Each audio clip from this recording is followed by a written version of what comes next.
Have you ever bet on sporting events? Do you think you're good at picking the winning teams?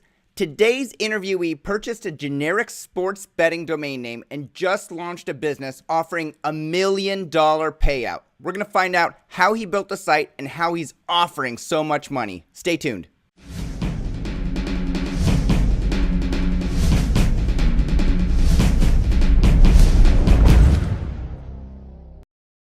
I have 3 short sponsor messages before we get into today's show.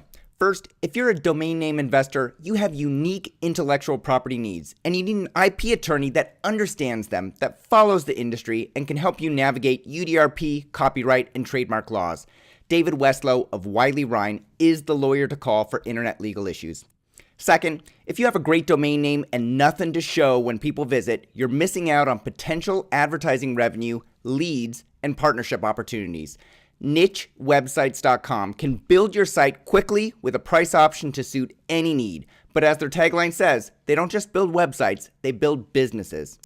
Finally, if you're buying or selling a domain name or a portfolio and you want an estimate of its value, Estimate.com is the place to go. Just like you'd visit Zillow.com to get an estimate of a house value, Estimate.com provides key information about the most important statistics so you can make an informed decision based on data. All 3 sponsors have a clickable banner in the upper right-hand corner of DomainSherpa.com. Here's your program. Hey everyone, my name is Michael Steiger and I'm the publisher of DomainSherpa.com, the website where you come to learn how to become a successful domain name investor and entrepreneur directly from the experts. I met today's interview guest at the Traffic Conference in Las Vegas earlier this year. He was good luck for me and Shane Cultura at the craps tables and kept me from losing my shirt. I was actually done gambling for the night, lost all the money I wanted to lose, and he refused to let me stop playing. He put $10 down on the line in front of me, making me a winner and sucking me back into the game, and I had a great time playing with him. On the way over to the House of Blues Foundation room to meet up with Morgan Linton and Paul Goldstone, we talked about his domain name portfolio and what he was working on. So when he recently emailed me to say he was launching one of his sites, I jumped at the chance to learn what he's up to and how he's doing it. Today, we're going to learn how he purchased the domain, where he's getting his content, how he's marketing it to paying customers, and how he's offering $1 million payout. Joining us to talk about the launch of sportspicks.com is Stephen Newman. Stephen, welcome to the show. Thanks, Mike, for having me. Look forward to the interview. Great to have you. Before we get into the backstory behind the $1 million, which, is just such a phenomenal amount that you're going to be giving away, let's discuss the background of the domain just to sort of set the stage. The domain name was originally registered back in 1995, but you didn't purchase it back then, did you? No, not at all. We purchased it in June of 2012, kind of on a whim. I was going through some lists about a day before. I saw the name. I immediately fell in love with it. I had made some previous purchases that week. I wasn't really looking to spend what I thought would actually sell for more money than the $26,000 that the name had originally sold for. So I called a friend of mine who used to run a website back in college, and I said, hey, do you want to get back in the game?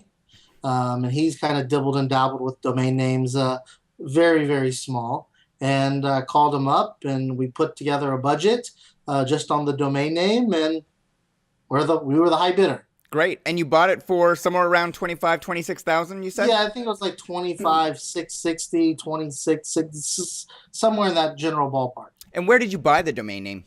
Namejet. So we bought the name via Namejet and was competing against several other well-known domain handles. And little did they know that we were the end user. Do you remember who you outbid? I remember talking to Elliot Silver at one point that he was looking at the name.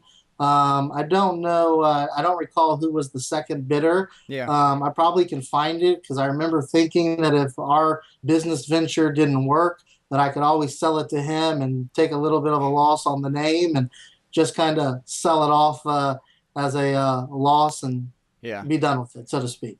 So in hindsight, I know how it is to bid on domain names, and it's just $100 more, or it's just $1,000 more when you're going up by big increments. In hindsight, do you think it was a fair price to pay for the domain name?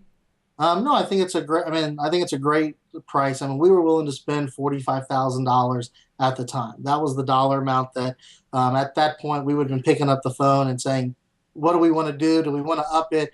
But that was the number on that day. We were willing to at least go up to that point. I mean, the name has opened up. I mean, talk about domain names. The name has opened up a lot of doors. It's opened up a lot of conversations, talking to people where they might not normally give you the time of day, but really and truly, because you own such a key generic name for those players that are in the space, it gives you instant credibility. Tell me about that. Tell me one example that you wanted to have a conversation with somebody and you told them you were from sportspicks.com and they, had a conversation where you probably wouldn't have been able to have a conversation prior to that. Perfect example is one of the handicappers on our site. His name's Steve Merrill. He's well known throughout the industry. He works really on only the major handicapping websites. I reached out to him, told him that I was with sportspicks.com, and he told me that he's actually in the process of removing himself from websites, that he did not want to be affiliated with as many websites as he is, because a lot of them just don't have the breadth and reach that he would like to work with. It's not worth his time, basically. Yeah. And we went through our model. He said he loved the domain name, and really and truly what gave him, he's on our site right now live and making picks, and part of the reason why is really to do with the domain name. All right, so somebody that has never bet on sporting events before, what is the value proposition if they go to sportspicks.com? What do you offer? So the idea is that in a true, transparent way, somebody can go to a handicapping website, sportspicks.com, and get unbiased, real results from professional handicappers. The reason why I say trustworthy and audited type of results is the handicapping industry on a whole has a very shady, negative connotation to it. Where what our goal and our plan for the website is that everyone's pick that comes through our website is going to be monitored, audited, and highlighted. So a lot of times handicappers, they get hot and then they go cold. So we wanted to highlight those that were doing both at all times in a transparent, honest manner to build credibility within the industry and grow it through that way. Okay, so explain to me what handicapping is for somebody that doesn't understand the sports betting.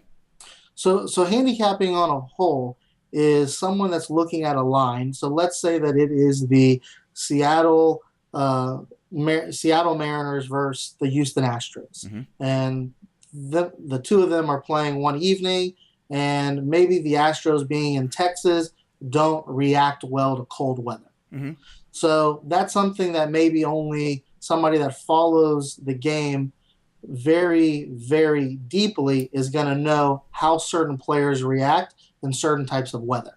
So that's like one small variable. So what a professional handicapper does is they look for particular angles, particular things or events or different trends that are going to put the odds in their favor. When a bookmaker assesses a line, they're not putting favor one way, either on Seattle in this case or the Astros. All they're concerned about is having 50% of the money bet on Team A and 50% of the money bet on Team B.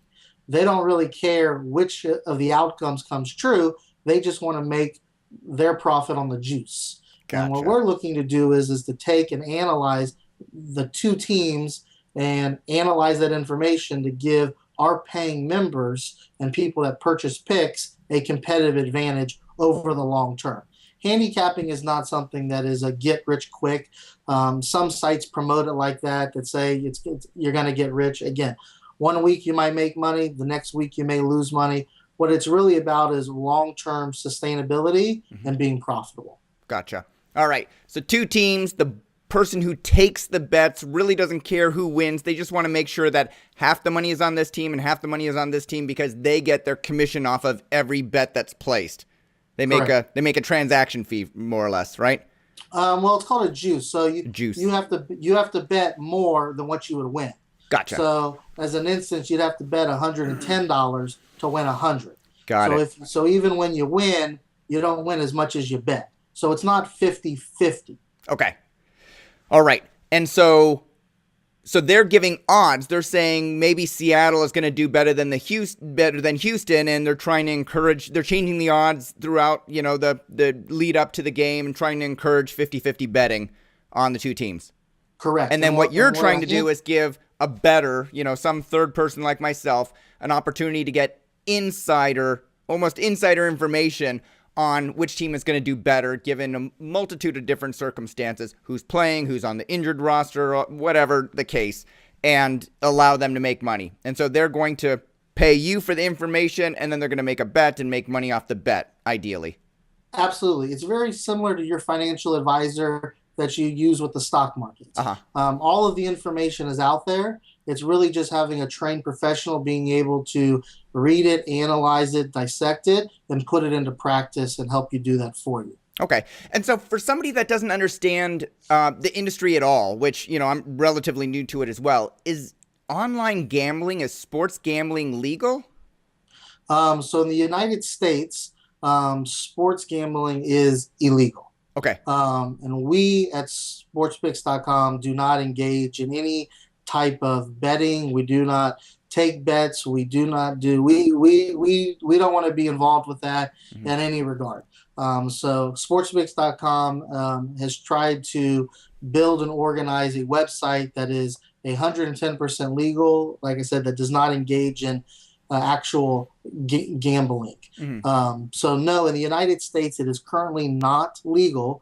But one of the things that when we talked about buying the domain name 2 years ago is there are a few different states that are working on getting sports gambling legal in their states. Okay. New Jersey being the largest one, where a lot of the sports books have already made investments. A lot of the online poker places and a lot of the online sports books, they've already made large investments just waiting for that battle, which is probably going to end up in the Supreme Court. But at some point, the battle will occur. And we're really looking, 2 years, 3 years, 5 years down the road.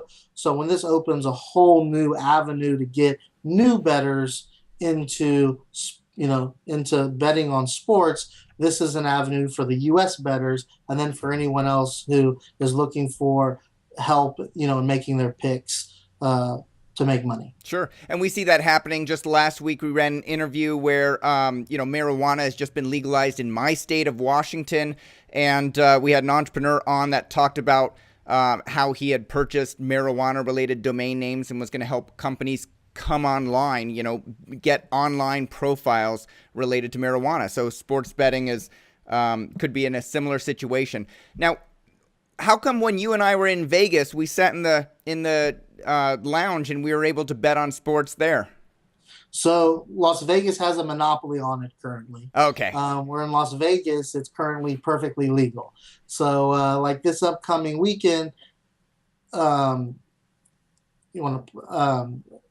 is going to be aired before I say what I was going to say. That's okay. Don't worry about it. So this is going to air after something that you're going to say just happened. So this coming weekend, don't worry about it. Yeah. So this coming weekend, one of the things that our website is modeled after is called the Hilton Super Challenge, which is kind of like the World Series of Poker, and that is upcoming the weekend of last weekend in August, and probably going back out to Vegas to talk and meet with people and participate in the actual contest. Gotcha. Yeah. Now, if I have a pick that I want to make, Seattle versus Houston, can I just call Las Vegas and place a bet, or do I actually need to, or do it online, or do I actually need to physically be in Las Vegas to place a bet?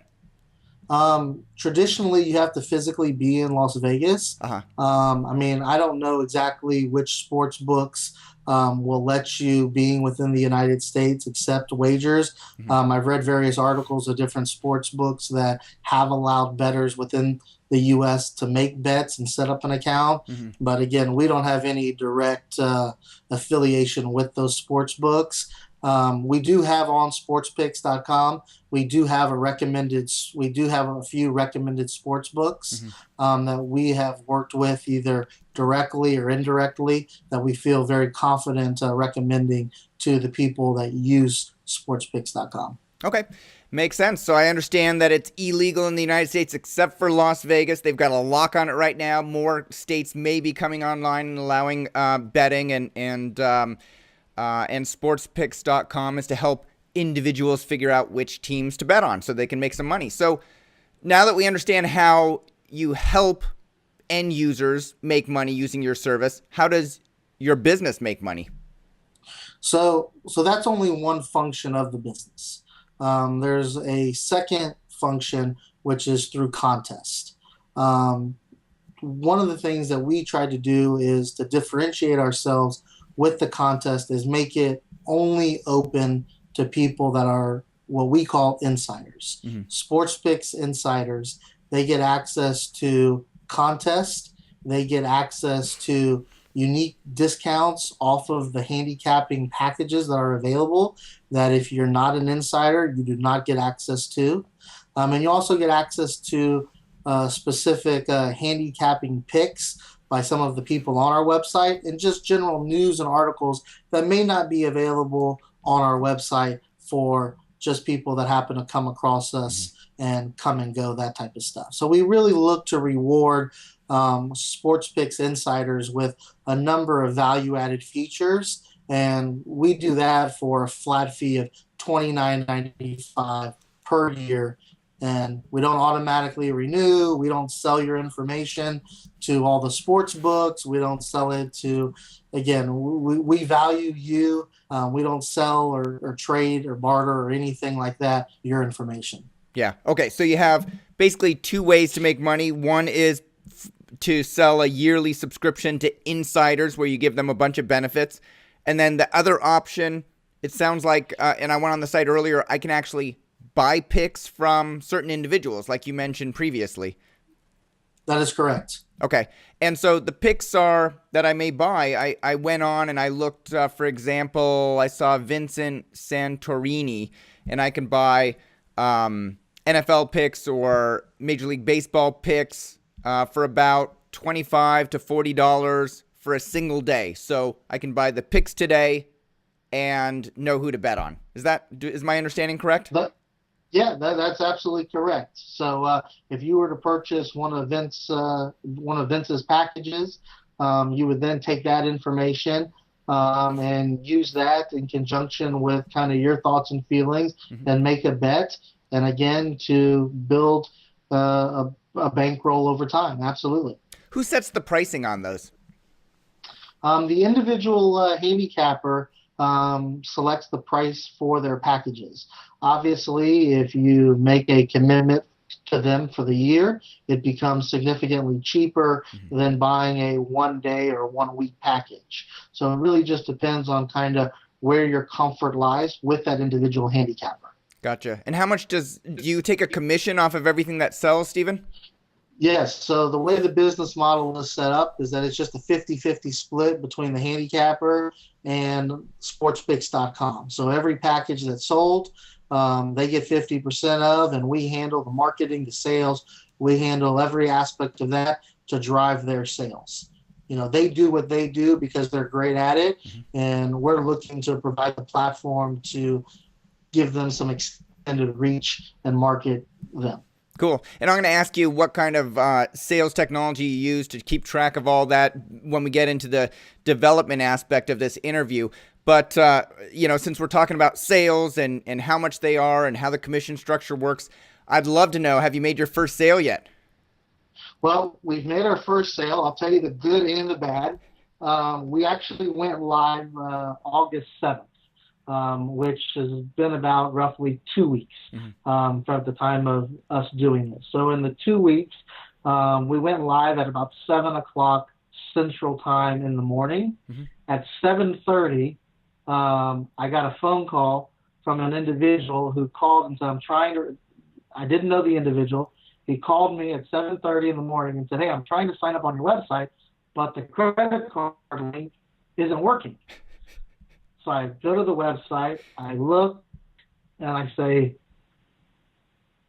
I got the good with the bad. As soon as we went live, we got our first sign up, but he couldn't sign up because the credit card machine wasn't working properly. So I had to call my developer, figure out what's going on. I talked to the guy. I assured him that this wasn't what we were, obviously anticipating and expecting. And within an hour, the guy was our first conversion, and we got our first virtual $29.95 on the wall, like a brick and mortar business. That's fantastic. And I hope you took I hope you took the first dollar and you put it up on your wall behind you or something. I need to do that. I'm just trying to figure out a way to do that with a e-commerce internet type site. But, at least print off the order. So have you received more orders than one in the past 2 weeks? Yeah. So, it's not, our goal was to get 1,000 signups because part of 1,000 signups away, per up in 1,000 signups for the duration of the contest. We wanted 1,000 subscriber. We wanted 1,000 insiders. You wanted 1,000 people paying you $29.95 for the year subscription in order to fund the MDC challenge that we're going to talk about next? Correct. Okay. Correct. That was our goal. That's what we thought. We didn't have aspirations to make money the first year rolling out. We just wanted to kind of see if we could get the traction and see if we could accomplish a few things along the way. Sure. So yes, we've gotten some signups along the way. I mean, like I said, our goal, if you do the math, was about 30 a day is what we were looking for. We're on pace for probably 3 to 5 a day. So it's not where we need to be, but from other people that I've talked to that do business in the fantasy football world, people wait till the last minute.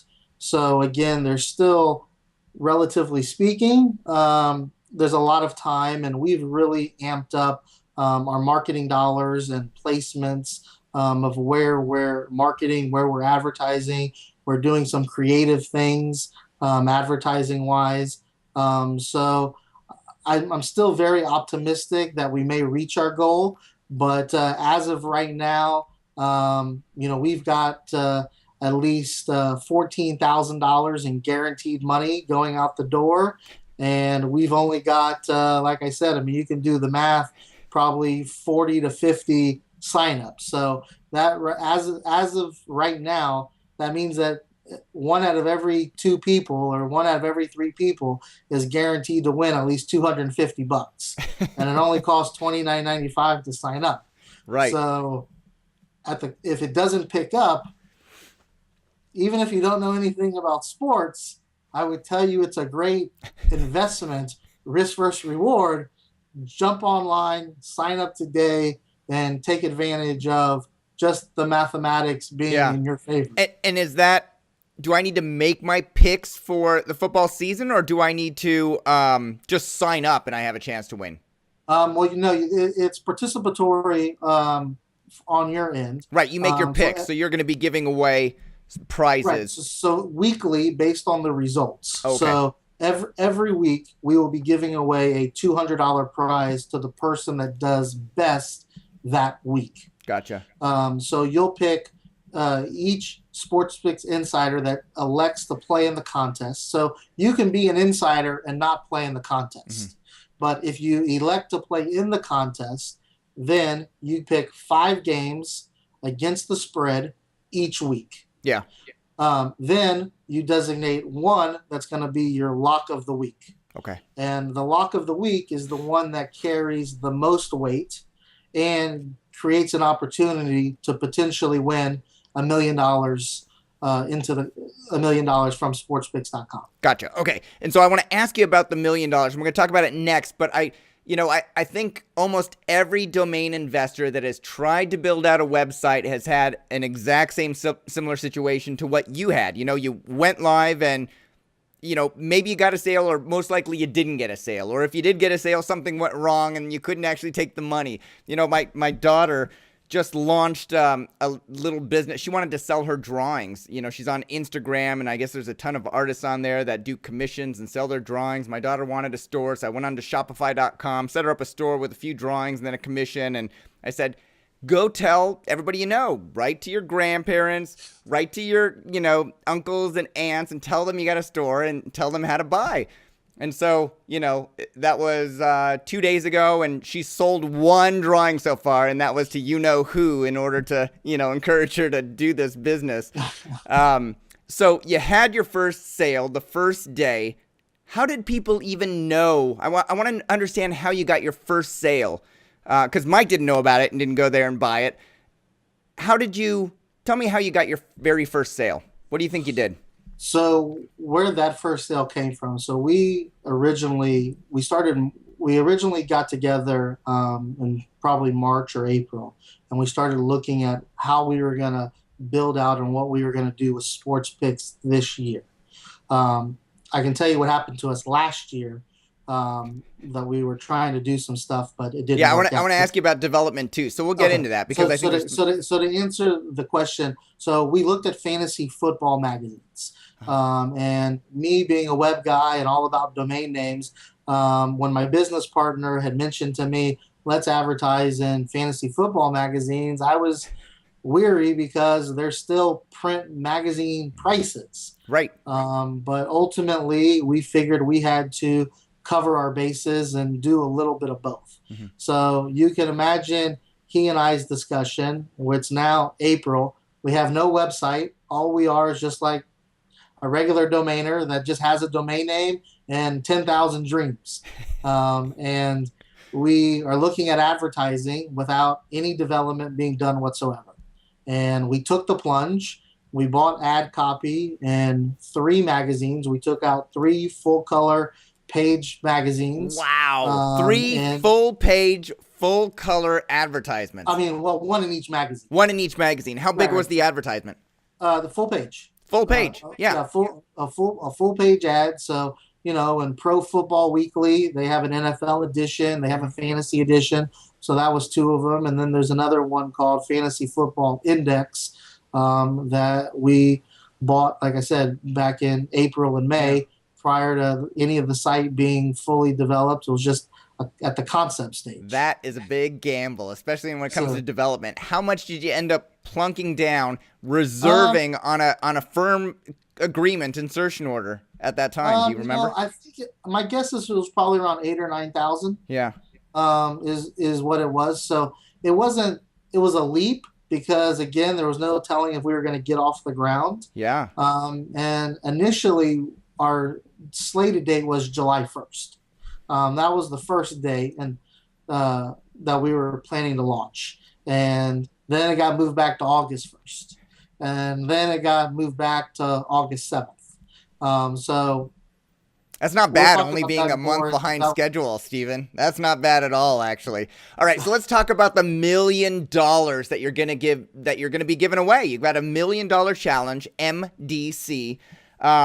And how the heck are you giving away $1 million if you got 100,000 people to pay you $29.95 for the first year? I can understand how you give away $1 million, but how do you give away $1 million when you're not expecting to sell that many memberships in the first year? So one of the things that my business partner and I were looking at is how can we differentiate ourselves? Uh-huh. What can we do? And I've always heard, and the term is basically called reinsurance. It's kind of like when Taco Bell announces you go to the baseball game, and if, XYZ or anybody hits a home run in the 5th inning, it's free tacos for everybody in the stadium. Taco Bell doesn't care if one person eats the taco or all 60,000 people in the baseball stadium come and collect a taco. They know that they've paid an insurance company a flat dollar amount that win or lose, that's what they're on the hook for. So I was familiar with that from some previous endeavors, and it got me seeking out to see if we could get an insurance policy written on this. I called numerous companies to try to get them. A lot of the times the companies do at charity events. If you hit a hole in one, or shoot a half half court, half court basketball. You make it one Right. of those type of crazy things. So I picked up the phone and started calling all these companies and said, look, this is what we've designed. This is what we want to do. Can you insure it? Because we don't have $1 million, but we've got the money to certainly insure it to make sure that if you win, you're going to get paid. And that was our primary focus. So And when you called these companies, did they think you were crazy, or did they actually know what you were talking about? Like, oh, yeah, we do that for charity events. Let me connect you with, Sue in, Department 2. Well, a few things that I've learned is I don't know how a lot of these guys make it because their follow up and follow through is horrible.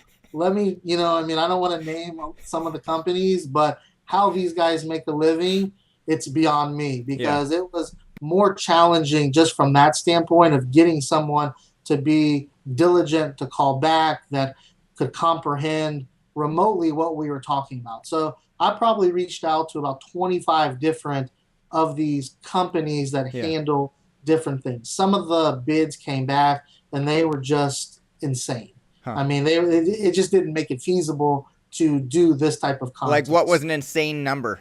I mean, they wanted $25,000, $30,000, $35,000 to do this. And, all of the contests have a limited number of people that can participate. Mm-hmm. So in our contest, there's 1,000 people that can participate for the $1 million. Gotcha. So the first 1,000 people to sign up as an insider can participate in this $1 million challenge. That's correct. Okay, got it. Yeah, go ahead. And to win or to participate in the contest, it goes along with what I was explaining earlier. You'd make 5 picks per week. Mm-hmm. One of those 5 picks will be what is called your lock of the week.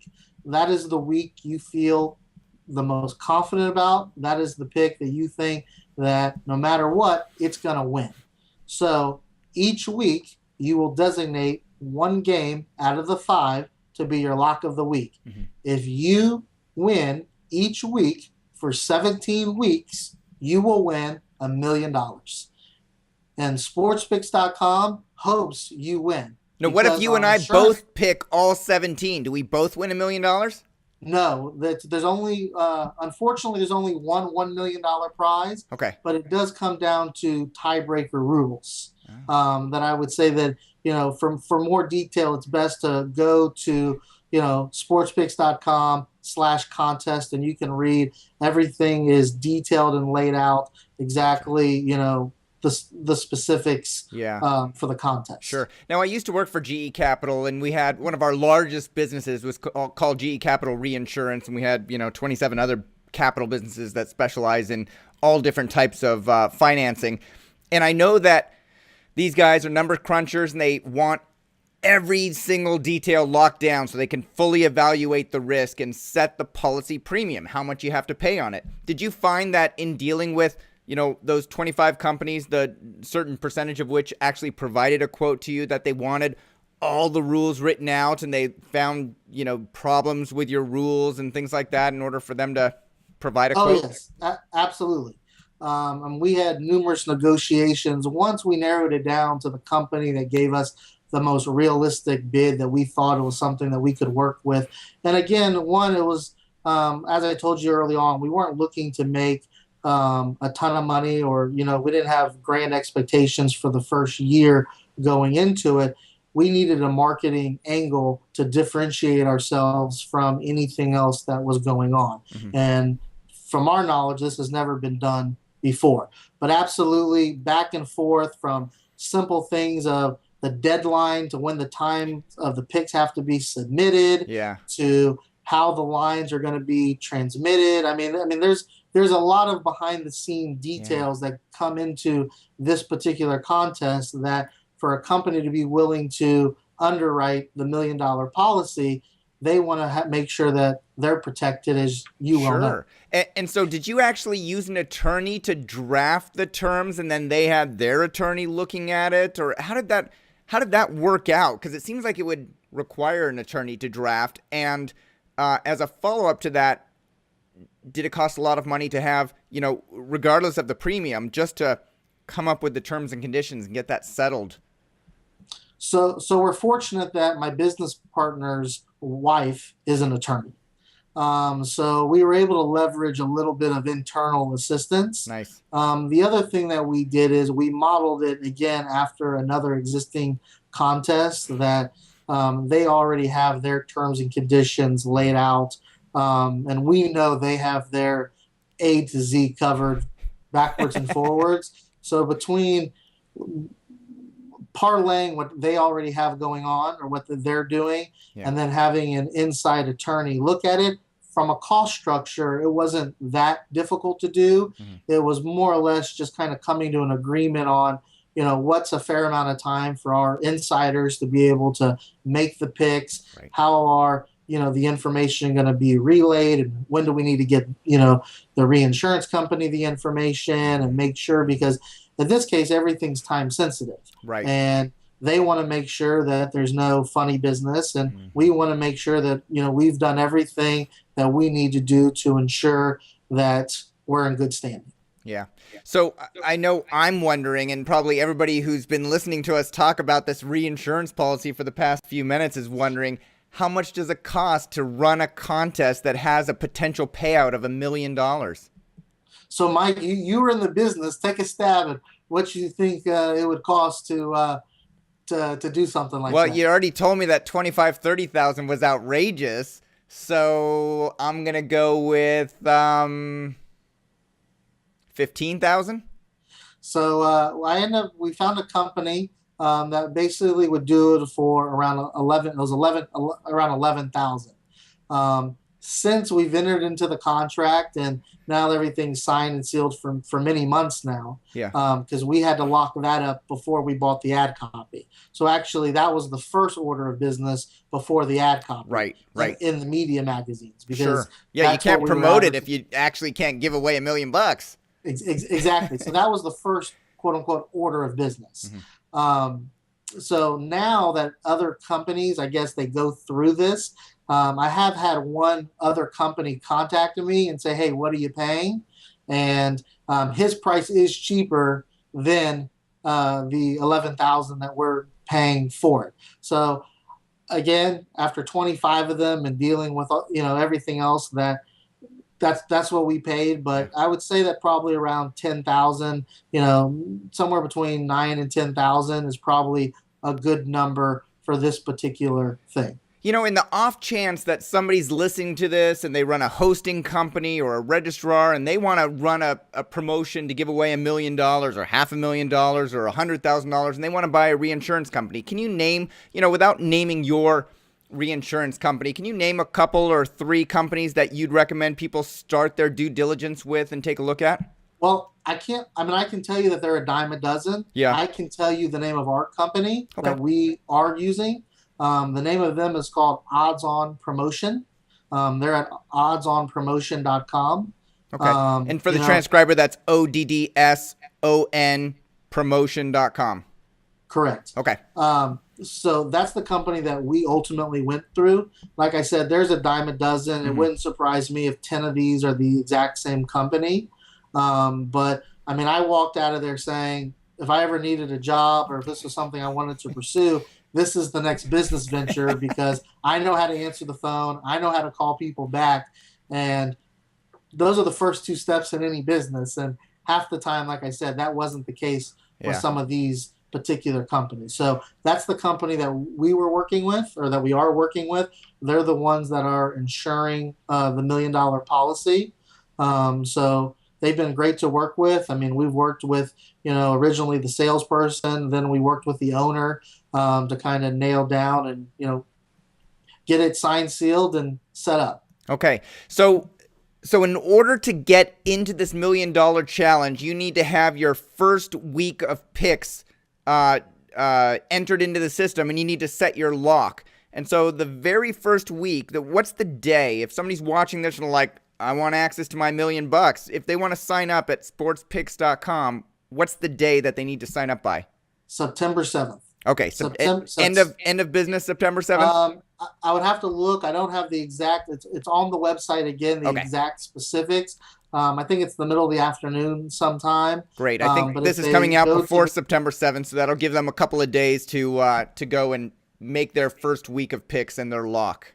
Absolutely. And they, in And order you to, can go online today and Mhm. sign up and make your picks. And then, if Drew Brees gets hurt and all of a sudden you don't like New Orleans, you can go in there and modify it by, Oh, the date that is listed. okay, cool. And then, in order to make their picks and make their lock for the $1 million challenge, they need to become an insider and pay $29.95. That is correct. Okay, makes sense. Um, so you're not really going to be nervous the whole time, are you? You already know what you're paying out on the $1 million challenge. You just, you're sort of are you sort of hoping that somebody's going to win the $1 million challenge because you'll get more promotion Absolutely. out of it? Absolutely. I mean, everybody that I talk to, they're like, "Oh, you're going to be so upset, and what's going to happen?" And as I mentioned to you a few minutes ago, I mean, we're happy to tell you who the who the insurance contract is through, the process in which, because in a lot of these things, people think they're a scam. People don't have a lot of trust Right. in them, and really, that's what we're trying to overcome. Is that everything that we're doing is really to be transparent, trustworthy, and legitimate in an industry that those three adjectives really just aren't attributable to. No. You can't use Yeah. those words to describe them Yeah. frequently. Definitely. Okay, so that makes perfect sense. And then, of course, with your business model, if I came in there and I don't know very much about football, I could call up one of my friends who knows everything about football. He bets regularly and wins a lot of money. Um, I could actually buy sports picks off your site. So I could say who looks good this week or who looks good today and buy those and then use them for the picks. And that's the whole idea behind sportspicks.com. Absolutely. Gotcha. Very cool. All right. So now that we understand the whole challenge and it's very cool, I'm going to ask you about marketing next. But first, I want to ask you a series of questions around the domain name. Why sportspicks.com? Why not? There's probably a million different names you could have used. Why this one? Well, I mean, having a domain background, obviously, I put a lot of value in a generic domain name. Honestly, it was more or less just the timing and how I was feeling the day that I was viewing the drops. Yeah. There wasn't a whole lot of research. There wasn't a long, in-depth conversation. I saw the name. I said, "Ooh, what do I think it's going to sell for?" I had a number in my head. I said, "Ooh, do I want to spend that much money on this particular domain name?" I personally have a track record of buying, probably as a lot of domainers do. They buy the domain name first, and then they do everything else second, and then everything else second never occurs. So I didn't I didn't want to be that with this particular name. I wasn't willing to spend a tremendous amount of money if it was just going to sit in my portfolio on this particular name. So that's where, like I said, I picked up the phone. I made the phone call to a business partner, and I knew that he was an individual that he and I could work well together, and we could get it done. Yeah. And that's exactly what we've done. And who is this infamous confidential business partner? Can you say his name? His name's Robert.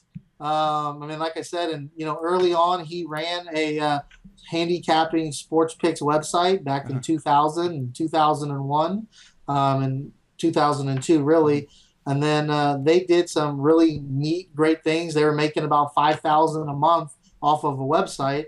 It was him and two other guys in college, and being young and dumb and chasing the wrong thing in school, you just they let it go. Yeah. So I knew that he would be interested. Yeah, definitely. Somebody that comes from the industry and understands it a little bit better. Sure, I can understand why that would be a benefit. And I can't imagine throwing $5,000 worth of beer money away and not doing something with it. So I went yesterday and I typed in sports picks into Google. First, let me reason through it. So, and I'm not somebody that bets on sports at all. So, but the word picks is usually a keyword, right? Like, what are your picks for tomorrow's games? Who do you like in the Super Bowl or whatever? But you'd use the word picks generally? Yeah, generally that's an industry standard, word. Hmm. One of the things that I hadn't thought about prior to buying the domain name, because I'm involved with, sports betting, and Uh-huh. I've always been doing, handicapping and things like that for a number of years. It was second nature for me. But nowadays, with people saying pics as, short for pictures, Hmm. there is a certain element of confusion there. Hmm. Yeah. So And so you just threw out a couple of other keywords, handicapping, betting. So if you had sports handicapping or sports betting, do you think that those are better domain names than sports picks? I guess at the end of the day, it would be a matter of kind of looking at, that's when you'd want to dive down into kind of the keyword searches and stuff like that. This industry is highly competitive. Yeah. It's very competitive, where one of the things that when we initially thought about the domain name, it's when I tell people sportspicks.com, it's going to stick with them Yeah. because if you're making bets, you're making sports picks. And the two of them really go hand in hand. Yeah. And within the gaming industry, there's lots of different areas to focus on, depending on where you're looking to target. Mhm. With us, it's really three prong approach: selling the handicapping picks, contest, and then having an arrangement with sports books that Mhm. maybe now that we've introduced you to sports betting on a whole, now we've created an opportunity for you to engage in a relationship with them. Right. Sure.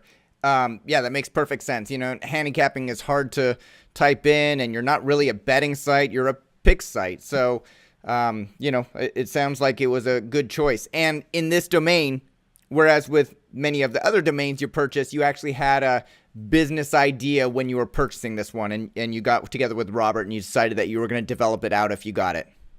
Correct. Okay. Usually for my yes, usually for myself as a domainer, I'd always purchase a domain name thinking I was going to develop it. Right. I usually was hesitant to buy a name if I didn't envision myself doing something. But this is the first domain name I have developed in 10 years. Nice.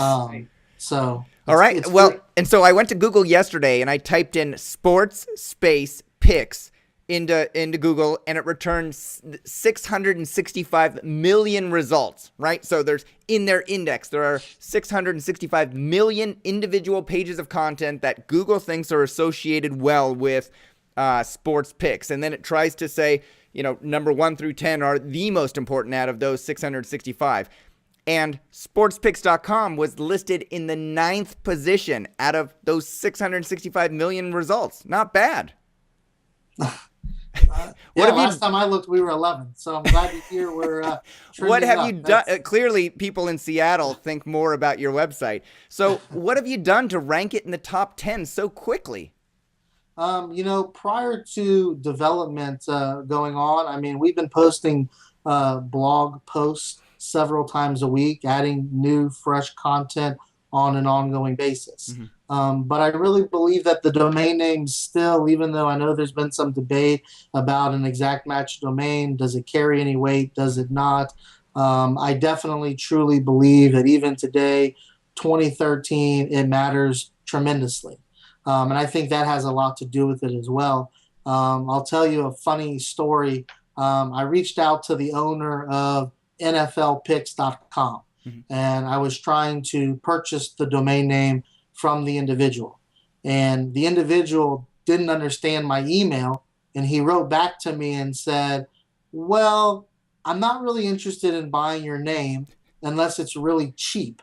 But a few years ago, I would have paid $5,000 or $10,000 for it. But now that Google doesn't put a lot of weight on domain names, I'd have to offer you a lot less." And he was referring to sportspicks.com. So this was probably a week ago. This wasn't. And did you explain to him that yes, you agree and you want to buy NFLpicks.com from Of him? course, so of course I wrote back to him and said, "No, I understand fully. We're looking to, whatever." And I couldn't get him to give me a number Yeah. at all. But I told him I'd give him considerably more than what he was trying to imply that he would give us from his, graciousness. Yeah, no, I agree. I think that the exact match domain penalty, quote unquote, is grossly over-exaggerated. I've written a comprehensive article on the topic that's down on the right-hand side that people can go read. And a lot of other people, just like yourself, who are running real businesses, have come on and said almost exactly what you said, that the exact match domain has helped them rank well. So now that you're ranking pretty well in the top 10, are you seeing a decent amount of traffic coming from Google as a result of searches and from other search engines? We just added Google Analytics the other day. Uh-huh. It was one of those development that we'll get into, miscommunications. Yeah, I mean, like I said, every day we're increasing traffic. Every day we're growing, and we're starting to see, like I said, growth. And that's all I can ask for. I mean, going into it, again, if you ask me where that 1,000-person number came from to become an insider, that was because that was the cap on the contest. Right. It wasn't done based on any kind of hard numbers that we had to get to a certain point. I just figured if they were going to limit us to 1,000 people, well, that should be a good goal for us. Yeah. So if I were to ask you what your daily traffic is right now, you have no idea? I would say that we're probably somewhere between 300 and 500 people a day. Nice. And do you know how much of that traffic is type-in traffic, so non-referral traffic coming to the website? So while we had the domain early on, so back in 2012, the domain name was parked. As a parked domain name, it only averaged 5 to 10 people a day with type-in traffic. So I haven't done any type of analytics on type-in traffic now versus other sources of traffic. So I would feel comfortable saying it's still minimal in the grand scheme of things from the type-in traffic. But again, the traffic that we do have that comes in, I think it's going to be invaluable because we provide exactly what they're looking for. Yeah, exactly. The reason I was asking is that I love to compare the results that are in Estabot.com. They estimate the amount of, it's purely an estimate, but they estimate the amount of domain name type-in traffic you see on a specific domain name. And in this case, it said that it was 29 visitors per day. And so if you're at, from years ago, if you're parked at 5 to 10, it's, you could say order of magnitude or pretty close to it. And I just wanted to verify that number. Yeah, I would say it's probably, 15 at most, but it was certainly not 25 to 30 on a daily basis. All right, let's talk about website design. People can go to your website right now and they can take a look at it. Are you... what kind of content management system are you using to run the website? So when you say content management system, ask me a phrase that is not techno talk. Yeah. Are you using WordPress or Joomla or any of those web systems in order to run it? So we're using WordPress to run it. So it's a WordPress site. WordPress.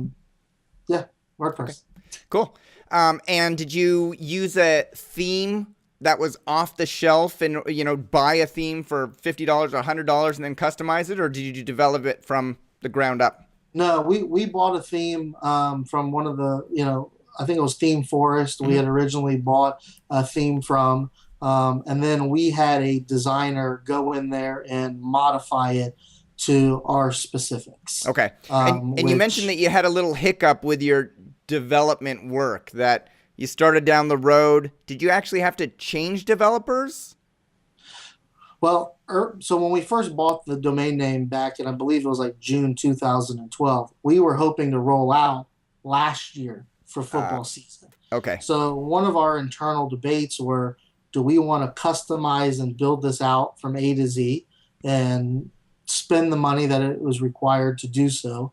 Or is there something else that we can kind of test run, see if it's going to be profitable, and pay a little bit more money up front, but at least we know what we're going to get longer term. And we went through that with the company, and the company looked legitimate. And in the end, everything that they said was untrue. They just over-delivered. They totally didn't fulfill. And one story after another. My grandmother died, and then our site went down. I mean, it was just a ridiculous thing. So basically, we put all of our eggs in that basket with this company, and the company. And just to put it in perspective, when you're dealing with sports handicapping, the company itself isn't. When you think of GE or Coca-Cola, or I mean, these are small outfits, so it's very easy Right. for them to be. And again, that's why there's no transparency, there's no integrity in a lot of these Yeah. companies, which is why we're trying to differentiate what we're doing and how we're doing it. Yeah. So this first development company, did you actually end up paying them money to get started on it? That you? Yes, yes. So Yeah. basically, they roughly stole $5,000. We were Wow. we were leasing their technology, Mm, and basically, they at the end of the day, they stole $5,000. yeah. That's the short version. And again, it was working, and I don't know if they didn't have the proper backups in place, but again, just through a series of bad events, it got us Yeah. where we had written off the 2012 NFL season, Yeah. and then, like I said, we decided that we were going to go with what we were originally going to go with and just do everything custom built from A to Z and spend the money, build the infrastructure, Hmm. and that's what we've done. Yeah. So I often get emails from people saying, I want to develop out one of my domain names. What do you recommend? Or what platform do you recommend? Or who should I use? Looking back on that first development process, Stephen, and then going forward to the second development process, which actually got Sports Picks up and running, what did you do differently the second time so that you didn't make the same mistakes? What do you recommend to other people to learn from that first development process? Well, the one was kind of working with a pre-built infrastructure, Mm-hmm. and the second one wasn't. So it's not really apples to apples comparison. Yeah. I've tried to build or have websites developed for 10 years now. In 2002, my first website that I developed, co-started, was a company called buyforcharity.com. Right when the internet bubble burst. It's still ongoing now. It has different ownership now, but it did everything. Now, that process was most similar to the latest process of going through it. The one with that first development company, it was more of just kind of dealing with the lies and the BS that these companies spew, Yeah. just to kind of keep, keep keep you engaged and to discuss, for, to continue to kind of Yeah. milk the cow, so to speak. Sure. My recommendation and advice was, prior to this endeavor, I had always used Elance, which, if you're familiar, it's just one of the freelance websites Mm-hmm. where there's checks and balances. And I've tried probably 5 or 6 times since that first website to do another one. And for whatever reason, I have not been able to get them off the ground and up and running to where sportspicks.com is today. Mm. To me, what is the biggest difference is my business partner, Robert, who has done a great job in, taking what I'm saying and then filtering it and recommunicating it in a manner that brings results. Because a lot of these guys, like when you asked me the question about, what's our CMS, Yeah. there's a communication issue, Right. and I Sure. don't, and a lot of these guys. So even with this team, one of the other major differences is, and one that I would recommend, is having a team leader or a project manager that is very familiar and truly comprehends what your goal is, what you envision, and how you envision it, and set goals in place where they're going to be compensated for getting you along the goal and pushing the ball down the field Mm-hmm. every step of the way. Because you, as the domain owner or site developer that's looking to do it, your goals and the developer's goals are not one and the same. Right. And the challenge is bridging that gap to make them one and the same. Yeah. So I always find the common uh, carrot is money. Yeah. Is to put money in place for doing it, and gauge lack of errors, modifications, and time is money. Hmm. And that's something that sportspix.com is still seeing right now. I mean, we're constantly making changes, we're constantly making updates, and some of them are ones that we want, some of them are ones that we don't want, but feedback has provided that we need to make a change, so we're doing that. Yeah. And again, all of that costs money. So those are some big things. Yeah. Is having someone else, being able to communicate to them and truly understanding. Don't just buy the dream of somebody or a company saying, "Yeah, we're going to do this, this, and this," because it needs to be somebody that sees it, feels it, is engaged with it to truly be able to build out your vision. Yeah, a great point. So a couple that I'll just reiterate are: number one, you have somebody on your team, your partner Robert, that's able to talk with you, decide what needs to happen with the website, and then he translates it into something that the development team that you found through elance.com can actually accomplish. So let me back up. So this particular development of sportspix.com was Mhm. not done through Elance. Okay. Was not done through God, was did not you done through did you pick Elance. another company in your local area or? So a friend of mine, that was engaged in was a web developer, Uh-huh. and he had previously worked on some other sports related endeavors. Hmm. Their company is called Fifth FIFTHQ, as in fifthquarter.com, Hmm. but it's fifthq.com. They had worked on some sports sites before, Hmm. and a friend had referred me to them, and they were already, again, very familiar with the sports industry and Yeah. everything that comes with it. So they were a huge help in doing that. At least the owner of the company was. Yeah. A lot of his workers were still overseas, and Sure.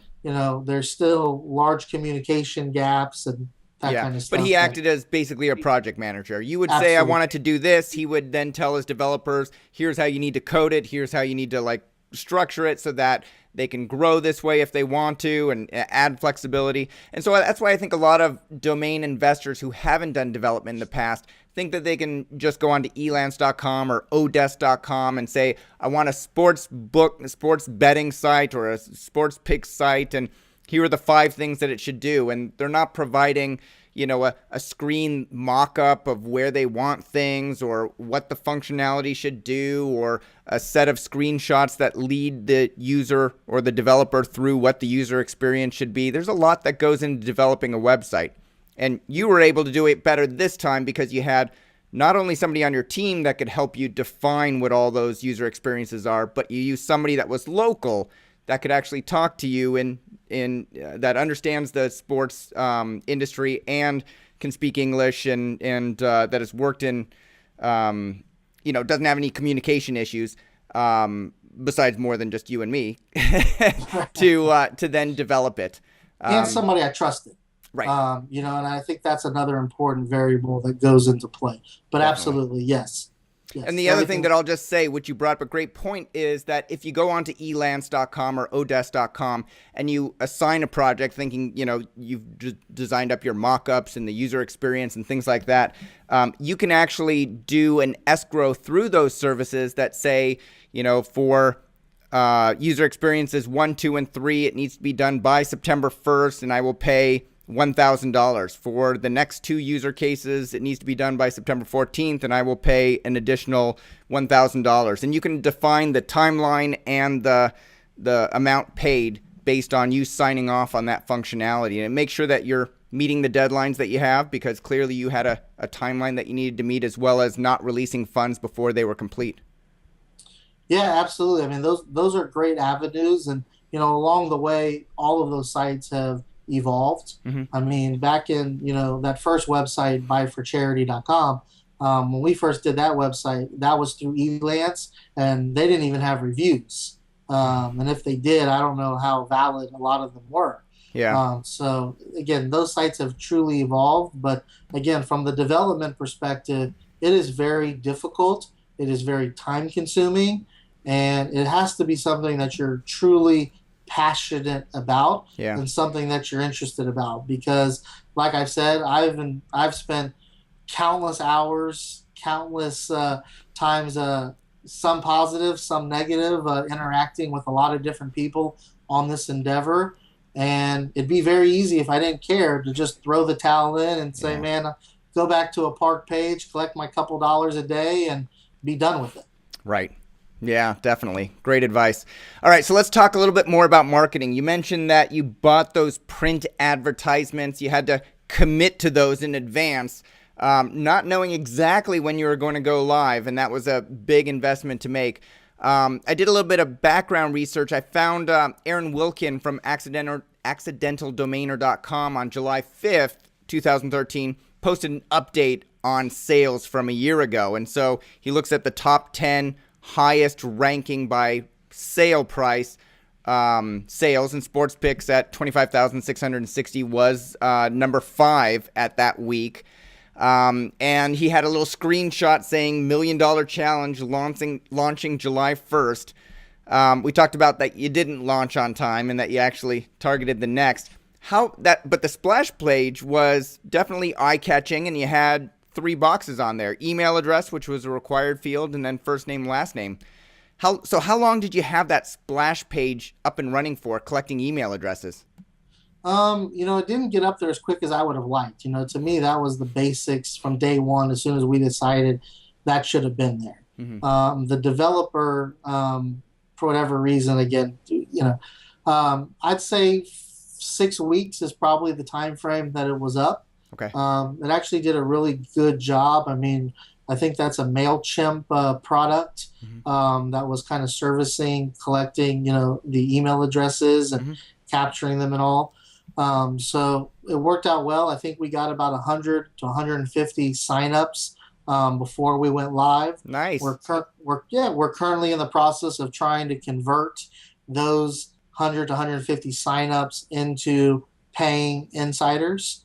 So we have a system in place to, kind of figure out what they were looking for, see what we can do to get them on board, and go from there. Awesome. And so that just goes to show, as you're planning out your business, as you're developing your website, put up a splash page and say, hey, we're going to go live soon. Give us your email address. And people who are self-selecting, they're visiting your website, Sports Picks, they want what you have, are just giving you their contact information so that when you go live, you automatically have a pool of people to reach out to.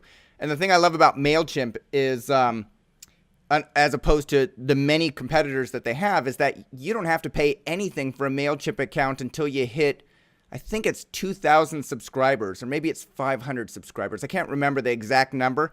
But basically, if you want to just put up a splash page and see how many email addresses you can get for any of your domain names, it's a pretty easy process, and you can do it without spending any money on a newsletter list that usually run about $20 a month.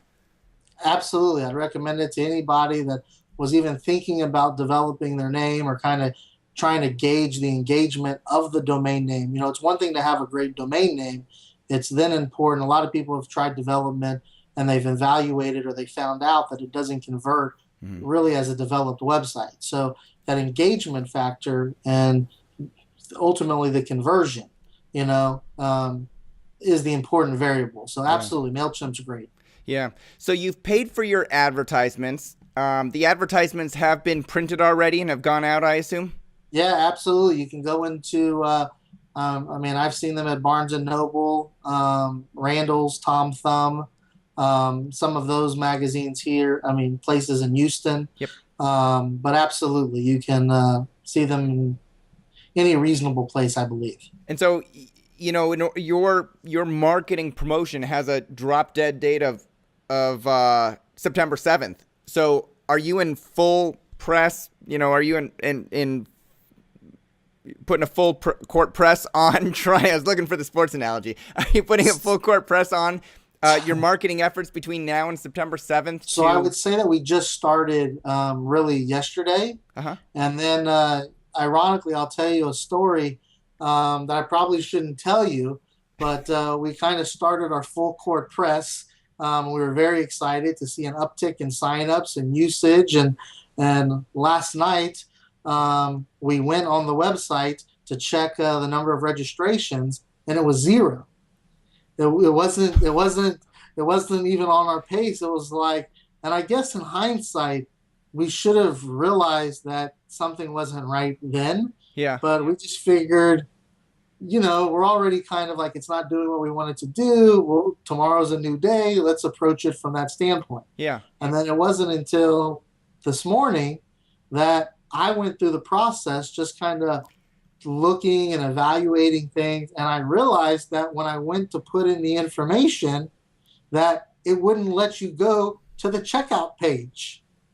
So I haven't actually had an opportunity to go in the stats and see how many people bounced from that particular page. Yeah. But it certainly makes sense why zero people signed up because zero people couldn't sign up. But so again, it's constantly something.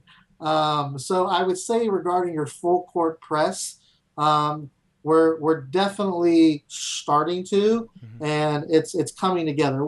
To give you an example, one of the things that we didn't anticipate would be a problem. Sportspicks.com does not do any gambling. We don't engage in gambling at all. But companies, when they go to our website and they see the domain name and the website, they don't buy that. I mean, from getting set up with credit card processing, Right. I mean, even Google advertising. Google PPC AdWords, they will not let sportspicks.com advertise on their platform. Ugh. So even though is there some person you can contact and say, we do not take money for gambling? We do. So normally I do that. Yeah. Google actually had a separate line item where they don't have handicapping either. So it was kind of like the argument that I thought I was going into the battle with. Yeah. It was very quickly, they knocked me out because I didn't finish reading the rest of their things. Yeah. Google's just a no-go. So one of the challenges that we've actually found that I and Robert and several of the other people that work with us never envisioned is getting the marketing, meaning that I always thought if you have the money, it's easy to spend. And in this particular vertical, it hasn't actually been just like that. We've encountered, now I guess if I wanted to be on ESPN or Yahoo, maybe.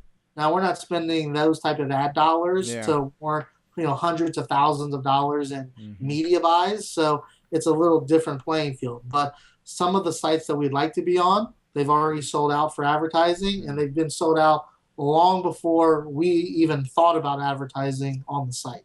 Some of the other websites, again, we're gambling, and they don't want to be associated. So there's a lot of different little challenges, but they all impact the bottom line and the traction and the day-to-day that, again, it's all a learning curve that I'm constantly learning. So because of these challenges, they've required us to go outside of the box, maybe a step deeper, looking for avenues to market. Do you want me to discuss some of those now? Yeah. How are you marketing given those challenges? So as an example, one of the things that we were doing is we were contacting large fantasy football magazine online websites. So we are currently now set up to be on some of those websites. Some of them are going live today. Some of them will be going live in a couple days.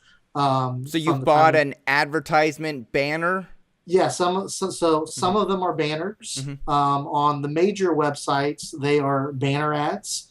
Some of them, some of those websites are rotowire.com, ROTO wire.com.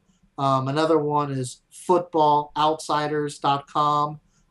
So those are two that we've done traditional banner ads with. And when you say traditional, you bought 10,000 impressions at a cost per something impression. Yeah, I mean, right. So just traditional, on a CPM basis, we bought.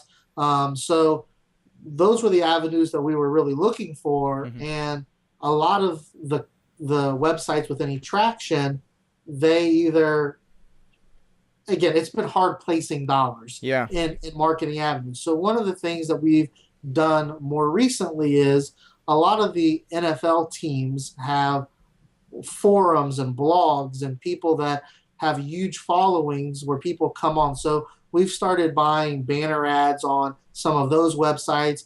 We've been working and buying stickies on some of the forums, things that really they don't even cost a lot of money, but everybody reads and looks at. And some of those, as an example, are the gangrene.com.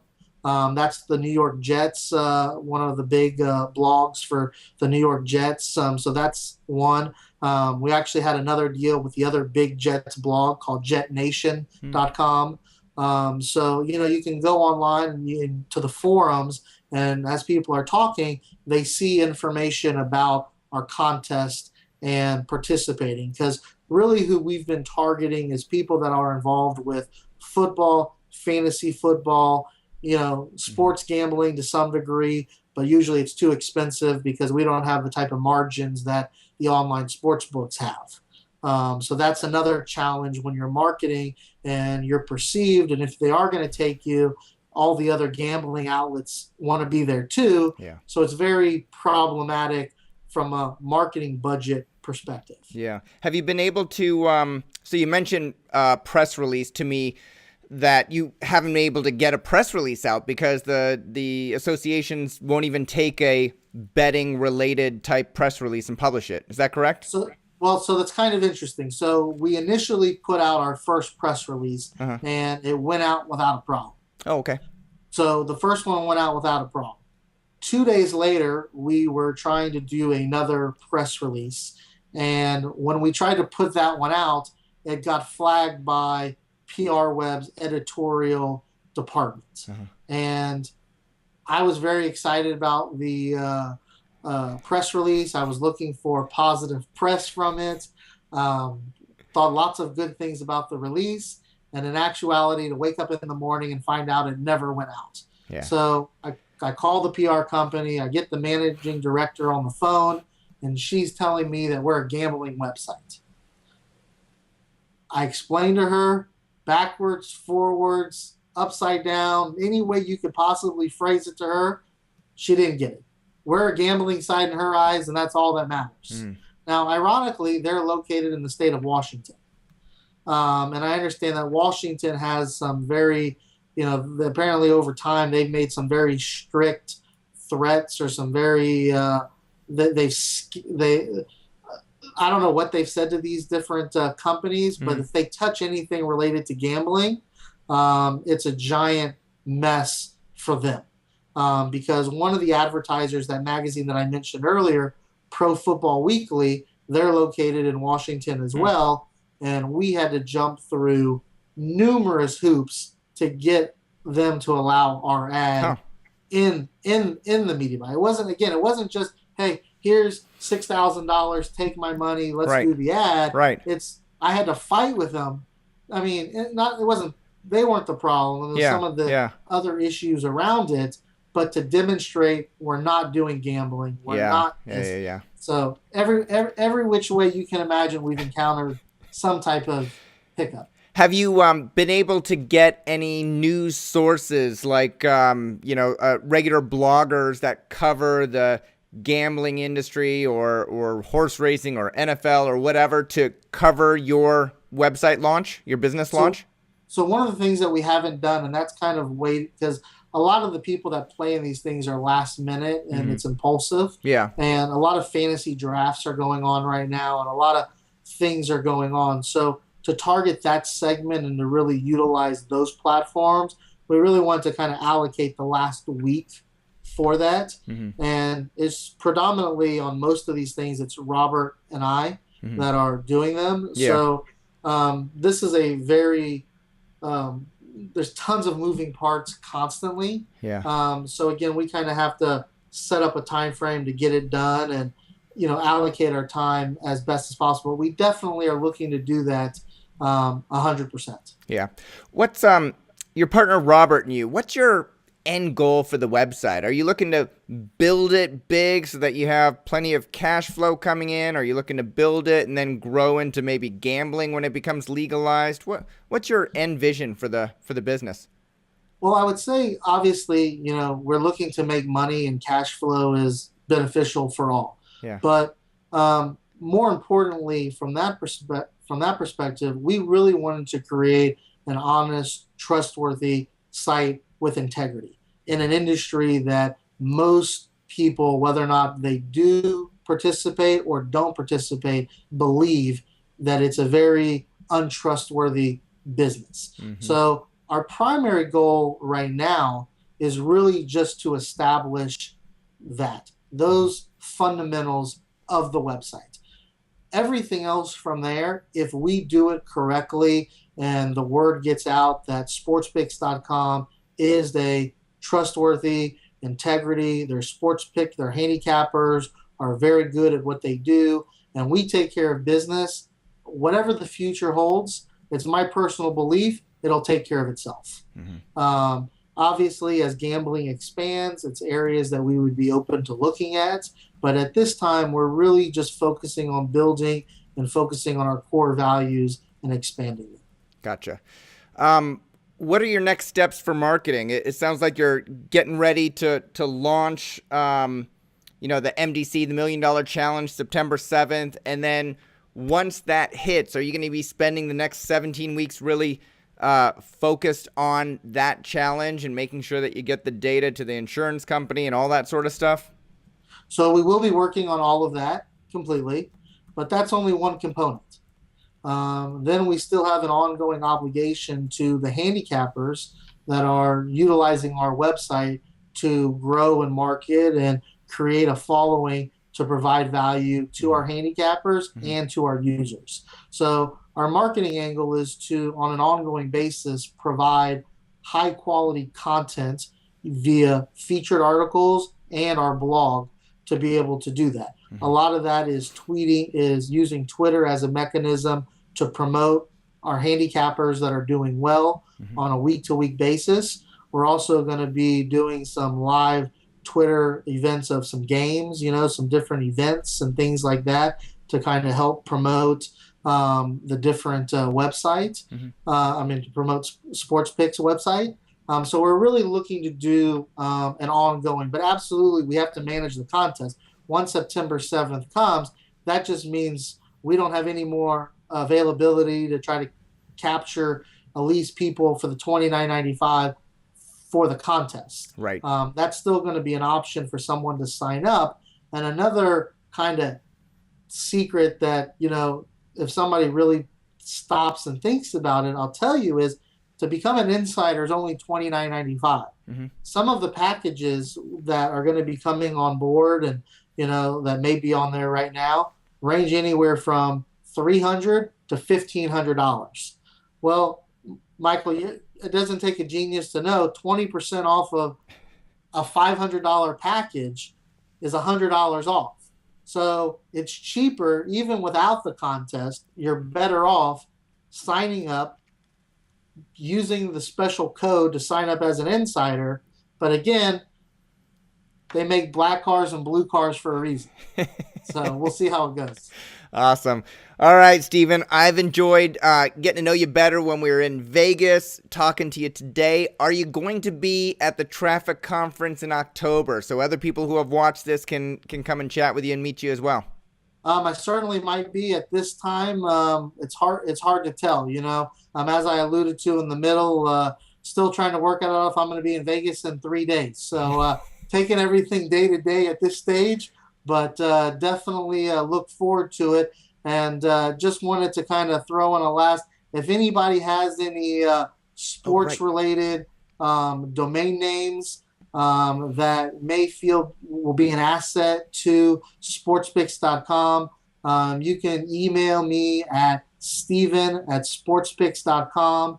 I'm not looking to pay end user prices. I'm a domainer, so don't insult me. I'm really looking for traffic that we can use and leverage for a lot of the things that we've discussed here today. So if you have anything that may be any type of traffic in any sort, we'd be open to discussing it further. So 2 options. One, if they have domain names that are getting traffic, you might consider buying the domain name. And number 2, if they have a domain name that is only making them a few pennies parked at some of one of the services, you might be willing to form a partnership with them to buy all of the traffic coming from their website, sort of zero click. They can direct it straight over to your website. Those are two options that you're looking at. Absolutely. And again, if it's 1 or 2 clicks, it's probably not going to be worth it. Not worth your But time. again, on some of those names that maybe don't convert that well for whatever reason, Yep. obviously we would be looking at doing it on a zero click basis, Yep. just kind of like on a CPM basis, and every 1,000 people, and pay it like that. So Sure. again, it's really just a matter of evaluating and looking. And one of the things that you didn't mention, one of the things that we're looking at doing is using. So I own some other sports related names like Game of the Week. So we're going to cross market some other domain names with the handicappers on some other websites. Oh, nice. Like Game of the Week and Super Bowl picks and some of these other things. So we're always looking for domain names that can work well with what we're trying to accomplish. Sounds good. All right, we talked about a lot of stuff. If you have additional questions, please post them in the comments below, and we'll ask Stephen to come back and answer as many as he can. Stephen Newman, co-owner of sportspicks.com. Thanks for coming on the show, sharing your adventure getting sportspicks.com up and running, and we all wish you good luck in the $1 million challenge, and thanks for being a domain Sherpa for others. Thanks, Mike. Thank you all for watching. We'll see you next time.